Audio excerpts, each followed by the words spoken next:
Desde aquele dia 20 de julho, quando na nossa reunião com o doutor Mário Henrique, que o diretor lá do Presídio da Avinópolis, com o pastor Elmo, né, não sei se ele está aqui ainda, que é do conselho, vem cá, e as mulheres? Como é que estão as mulheres em Davinópolis? O diretor baixou a cabeça. Aí olhou para outro diretor, aí eu digo, gente, o que está acontecendo? Aí ele disse, rapaz, tem uma coisa que eu vou falar que vocês não vão gostar. Eu recebi um comunicado hoje que as mulheres amanhã todas vão estar indo para São Luís. E aí eu de imediato eu disse para eles lá na frente do juiz, isso é um crime que a SEAP está cometendo. É um crime. Isso não precisa discutir. A lei diz, claro, eu não sou advogado, eu sou padre, psicólogo, né? A lei diz, claro, a pessoa precisa cumprir a sua pena perto da família. E aí, na hora que eu cheguei em casa, já falei com o doutor André, liguei para a doutora irmã Petra, que é a coordenadora nacional da Pastoral Carcerária, que de imediato colocou, né, os advogados da Pastoral lá de São Paulo à disposição para nos ajudar, e até hoje, inclusive, a gente aproveita para agradecer, porque tem a advogada da Pastoral e a coordenadora da questão da mulher presa, que estão participando dessa audiência, reunião semanal, né, com o doutor André e todo esse pessoal do Rio, de São Paulo, gente de outras entidades, do Mecanismo Nacional de Defesa dos Direitos, que tem nos dado a maior força. Isso é fundamental, é a união, né, a união mesmo. Então, assim, não podemos. O Papa Francisco diz em um dos seus livros, Fratelli Tutti, o nome do livro, né, todos irmãos, ele diz assim, enquanto tiver um cristão, um ser humano, um filho de Deus, caído, excluído, o cristão não pode ficar parado. Então, sim, nós vamos continuar lutando para que a pessoa que cometeu o delito, em primeiro lugar, seja visto como alguém que cometeu um delito e que deve repensar, ser responsabilizado de acordo com a lei, sim, porque nós somos contra a impunidade. Porém, encarcerar de forma desumana, como acontece no nosso país, não funciona. Pelo contrário, adoece no sentido mental, físico, muito mais as pessoas, destrói a vida do ser humano. Porque muitas vezes uma pessoa, eu já ouvi isso no meu consultório como psicólogo, a pessoa que passa pelo presídio, a vida dela nunca mais é a mesma.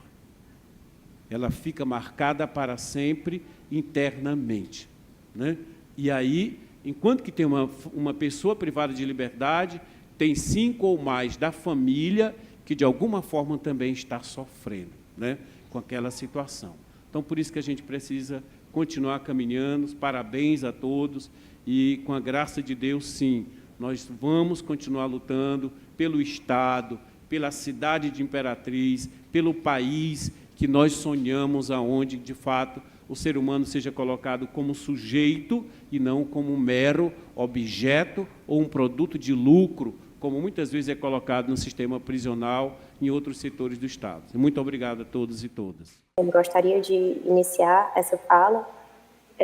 ressaltando que, como falado pela doutora Diana mais cedo, da Sociedade Maranhense dos Direitos Humanos, não existe, não tem outra palavra para o que está acontecendo, a não ser tortura. O caso que a Emanuele trouxe, e com muita coragem para a gente, que foi vivenciado por ela, ilustra, assim, com muita clareza as torturas, as constantes e repetidas torturas que essas mulheres estão sendo submetidas. A pessoa ser presa e seus familiares terem que buscar ela incansavelmente em diversas unidades prisionais da região durante uma semana, como ela falou, o Estado se negando a providenciar a informação de onde aquela mulher está. Sinceramente, assim, o que distancia isso de um desaparecimento forçado, por exemplo? A mulher que é ré primária, presa por um crime de pouca periculosidade, transferida para mais de 600 quilômetros de distância de seus pais, de sua filha, que só tem 4 anos de idade, que ela é a responsável pela filha. É uma violação, assim, de direitos humanos, de direitos fundamentais imensa, assim, que não tem, assim, como definir isso de outra forma. O caso da Emanuele, que não é só da Emanuele, é representativo de dezenas de mulheres que foram e, enfim, que vão continuar a ser, se depender do entendimento que a SEAP vem demonstrando, de uma crueldade, de repetidas violações e casos de tortura mesmo, assim, como a gente vê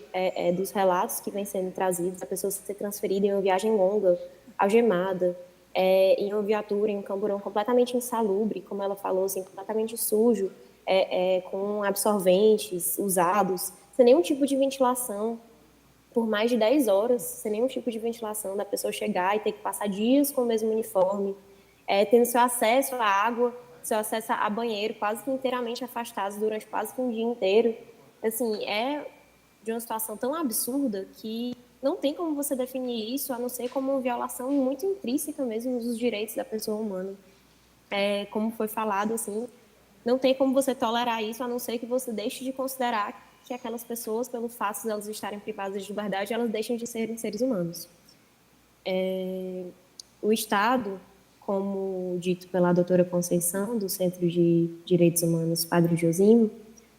argumenta que isso foi feito porque a prisão era mista, porque as mulheres presas teriam condições melhores em São Luís, mas na realidade vemos que, apesar dos esforços em transparecer algo diferente, a realidade é a que vemos, assim, não se corrige uma ilegalidade com outra que só agrava de uma forma muito, muito gritante, muito grave, todos os problemas já vivenciados por essas mulheres. Não se resolve o problema da prisão mista, transferindo todas as mulheres do Estado, não importa de qual cidade, de qual comunidade, para uma só unidade, que no caso das mulheres de Imperatriz, né, é bastante distante, longe de suas famílias, privada de seus direitos de visita social, de saída temporária em sua comunidade, até porque tem todo esse problema, né, do deslocamento, enfim, um problema seríssimo que priva de direitos que são previstos constitucionalmente, que são previstos na lei de execução penal, e são muitos. E não se resolve também porque, além de tudo isso, como estamos vendo, assim, do depoimento das pessoas, de familiares, da própria Emanuele, de pessoas que passaram diretamente, estão passando por isso, as condições são deploráveis também em São Luís, com pouco ou nenhum acesso à assistência material, com dificuldade de recebimento de kits dos familiares, já que eles estão super distantes, com não recebimento à comida de qualidade, até mesmo esse argumento da educação e do trabalho que não seriam disponibilizados em outras unidades prisionais do interior e seriam disponibilizados em São Luís, também não corresponde com a realidade, porque não são todas as mulheres que estão tendo acesso a isso. E mesmo as que estão, passam meses sem receber o salário, como foi trazido também pela Emanuele. Então, assim, a gente vê que são argumentos que não se sustentam e que só agravam, só trazem mais problemas, só trazem mais violações de direitos fundamentais, mais tortura para essas mulheres que estão sendo submetidas a essas situações absurdas. Então, assim, eu reitero que não há solução para essa situação no encarceramento, realmente seja ele convencional ou privado,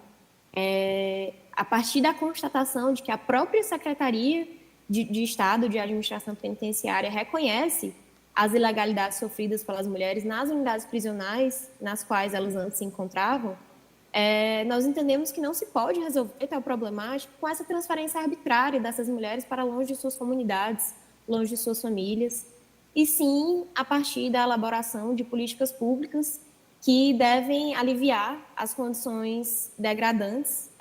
experienciadas durante a privação de liberdade e também de alternativas desencarceradoras para essas mulheres, né, assim como a gente vem falando, que as possibilitariam continuar próximas de seus familiares, de seus pais, de seus filhos, especialmente para que são mães. São exemplos, né, a avaliação de possibilidade de prisão domiciliar, que deveria ser disponibilizado principalmente às mães e gestantes, e nós sabemos que, a despeito enfim, decisões do Supremo Tribunal Federal, não é o caso, como o que aconteceu no caso da Emanuele, de liberdade provisória, que é a regra no nosso ordenamento jurídico, mas infelizmente não é a regra na prática, nós vemos isso diariamente, assim, quem trabalha nessa área sabe que infelizmente não a regra vem sendo cada vez mais o encarceramento, de liberdade condicional, de progressão de regime. Então, assim, nós acreditamos que o caminho tem que ser isso, que temos que combater essa violência, essa tortura que está sendo causada pelo estado de forma ativa, não só de forma passiva, de forma omissa, mas de forma comissiva mesmo. E é isso, gostaria de agradecer bastante por estarmos tendo esse momento, esse assunto muito urgente, e agradecer mais uma vez a doutora Ana e ao doutor André. Muito obrigada.